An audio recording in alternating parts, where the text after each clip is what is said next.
Check Motoring Middle East, and this is the Hyundai Veloster Turbo. Check this out. Been waiting a while to drive this actually, because look at it. This is the Korean hot hatch, and it looks rather cool, doesn't it? Pretty aggressive at the front, side skirts, 18-inch alloys on this thing. Yeah, it's dressed for the part, isn't it? It certainly is. And these are good looking cars. I do like the Veloster because, you know, one of the things that I like about it, if I can just come around here and do my normal, I'll tell you what, let's do the normal where I get in the back and, oh no, I can't, because there's only one door on this side. However, you come to the other side and there's two doors. This is the only asymmetrical car on sale, is the Hyundai Veloster, and I kind of find that pretty cool. But, so, shall I get into the back of this? Nah, actually I won't. I don't know if you can make any of that out, but yeah, it's just about possible for two regular sized adults, probably more for two children in there, but it's a bit cozy. For me, there's no headroom and very limited legroom, so I'm just not even going to try to get into that. But, you know, an occasional use car. Have a quick look at the boot. Yeah, about what you would expect for a hatchback of this type. Split folding seats, so maybe actually what you want to do is just space saving wheel in there. What you actually want to do is just put the rear seats down and use it like that if you like. So let's get into the front of the car. Okay, here we are, and the starter button is down here. Can you see that? So we'll press that and see the instrument panel light up. Hyundai, welcome! Well, thank you very kindly. Pretty straightforward instrument panel actually, trip meter and stuff in the middle there. I was expecting a big speedo thing in the middle, a big digital speedo thing, but I can't seem to get that. Over here you've got this big screen over here. One of the things I want to show you about this is that it's got massive, I don't know how to get into this mode now. It's got massive buttons and things. Yes, agree. Yes, come on, show me something else. Map. Now, see the buttons, see what I mean about the buttons. Yes, I agree, come on. Wow, come on Hyundai, you're annoying me now. No device available. Whatever. Agree, yes, there we go. I said agree, yes. Okay, so now you see the big map.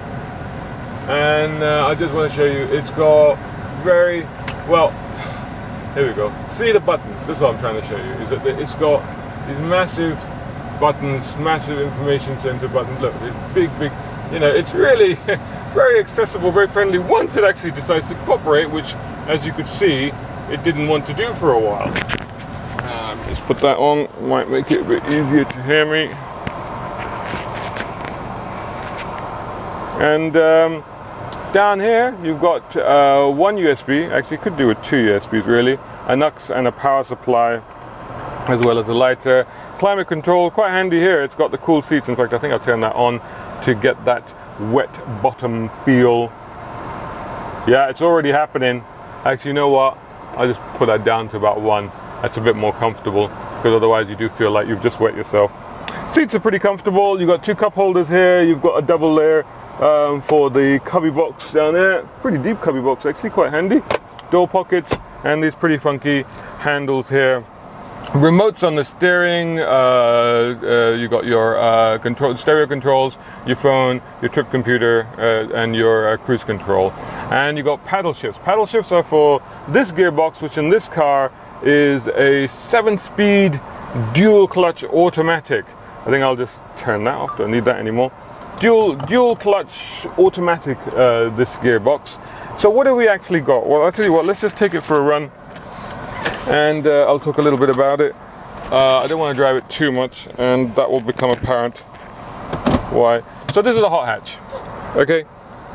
And you know, hot hatch, we like hot hatches. They're nutter mental hooligan machines, and that's what I'm expecting from this first effort from Korea. Foot on the floor. Okay, well, no wheel spin at all. Not much drama, quite frankly. It just kind of moved off. Hardly any torque steer. There's hardly any torque to cause any torque steer. Turbo lag. It's a hot day. I get it. We're in a hot climate, and it doesn't really help turbos. So you know, you can expect a little bit of lag, but really not getting too much at all here. So let's just through here, use the pedals. Okay, yeah, a little bit of attitude, a little bit of response. Steering's all right. Steering is responsive and, you know, feels playful enough. But what I want for my hot hatch is performance. So what have we got here? We've got 1.6 litre turbo, as I've already mentioned. Now there's some confusion here because this engine is available in some markets, North America for example, with 204 or 201 horsepower, and in other markets as 183 horsepower. And I'm not quite sure which one we're getting here, but if you ask me to guess, I would almost put hand on heart and swear to the fact that this must be the 183 horsepower engine, if that, because it doesn't really feel up to much. It doesn't really feel like, you know, it's got that much oomph or that much get-go, and certainly not the sort of raving mental nutter loony I really want to go for it that you would expect. I mean, look, 6.5, nothing's really happening. There isn't any immediate punch, there isn't immediate any get-go. You know, it takes a while to rev up, then the turbo eventually spools in, and then off it goes. The gearbox is okay, but it doesn't really help. I gotta say, I'm a bit disappointed in this car because, and here's why in particular, because this car costs 93,900 dirhams. That's about the same price as a Mazda 3. I know which one I'd rather have. It doesn't really feel special enough. You know, okay, they got the exterior looks right, but inside it doesn't really feel special enough. The seats look very ordinary. The interior really doesn't tell you that you're in the turbo. They've even shied away from putting any red turbo badges and stuff. You know, the sort of stuff that you traditionally used to get in hot hatches and which used to be a bit of a laugh. And then you don't have that aspect of it. And then once you move off,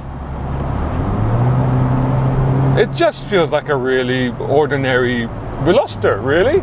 I mean, the Veloster itself, the regular car, is not a quick performing car by any stretch of the imagination, but then you don't expect it to be. The expectation just isn't there.